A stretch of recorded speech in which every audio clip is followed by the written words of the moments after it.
and we're fading all the teams that are bad, and we'll obviously have more wagers throughout the year for baseball. But let's get Bear now to our best bets. What is your MLB best bet? I think there are a few that I considered, but I think at the price at plus money, it's the Yankees to miss the playoffs. And I talked a little bit about it with John off the top. Like, I think this lineup now, why would you want to pitch to Aaron Judge with the status of the lineup with no Soto, no Stanton, a rotation that's going to be without Garrett Cole, without Luis Heel? Like, this is a team, I think, that has a lot of holes, a lot of flaws. I think that division, I think the Rays will be improved. The Red Sox are expected to improve.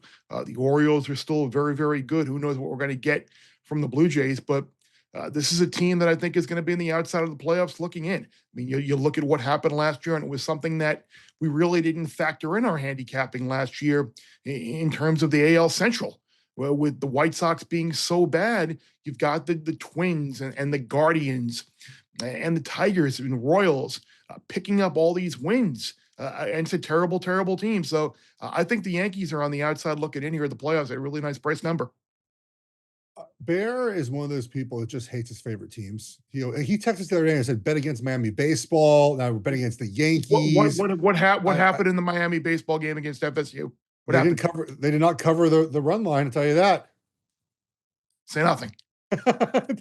No, they did. It's about being a realist. If it's about being honest, like if I'm here shilling for Miami and the Yankees and the well, you can't shill for the Jets. I mean, that's impossible. But like I'm not one of these like fair weather, like, oh, they're gonna win every single game. It's not gonna happen. So yeah, it's okay. Call me a realist. I'm doing the opposite. I'm actually wagering on Shohei Ohtani to win the MVP again for the despised rival of my San Francisco Giants here. Look, Shohei won the MVP last season, and he was hurt. He's going to pitch this year. Like, he's going to pitch, and he's going to hit. I don't know how and what the argument would be unless he is hurt for not to win the MVP. Let's say his production hitting drops a tiny bit because he has to pitch a little bit more. Well, his pitching's going to make up for that, right? He's one of the better pitchers in all of baseball. So now you get both a pitcher and a hitter, which hasn't been done. I mean, people will say Babe Ruth. He wasn't much of a pitcher. That was also 100 years ago, Bear. 100 years ago. So Cy Young level pitching, by the way.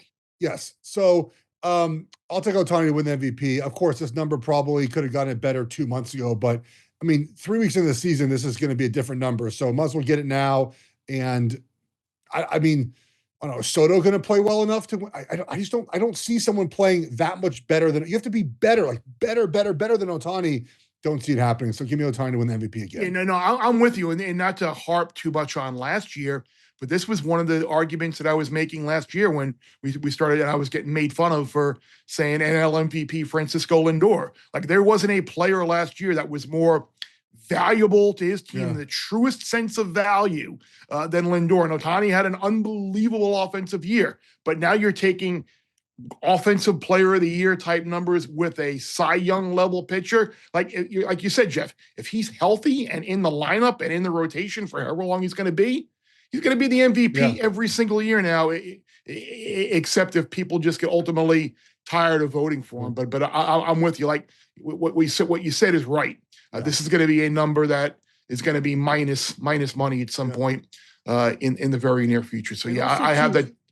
Baseball voters tend to not get caught up in, I think, in other sports where they say, like, in their mind, the other guy has to win. I mean, Bonds won 4 years in a row in San Francisco. I mean, they just give it to the best player. Plus, there's 2 MVPs, right? If it was just one, maybe there's more variance, but you got an NL and an AL, and they just tend to give it to the player that's the best player. And they don't care if it's 7 straight years in a row. If that's, so be it. That's what it is. Yeah, I think just because of the length of the season as well. But the fact you got an AL and an MVP, an AL and an NL, I think that I like your bet. I've made it already as well. So we'll see what happens. But that was fun. I appreciate John taking the time out to join us. Oh yeah, of course. I loved him as a player. Not to get too much of a man crush, but that game. That game 5 of the 96 World Series with him and Pettit, that pitcher's duel is one of the best baseball games I've ever seen. And fortunately for me, the Yankees won. I was always terrified when my team faced him, but it was awesome to preview the season with him. On a lesser note, yeah, we had to deal with Will and Sammy again, but no, we love those guys. Bear Bets full episodes drop twice a week right here on the Bear Bets YouTube channel. Remember to subscribe to stay ahead of the odds, and let's celebrate all of our wins together.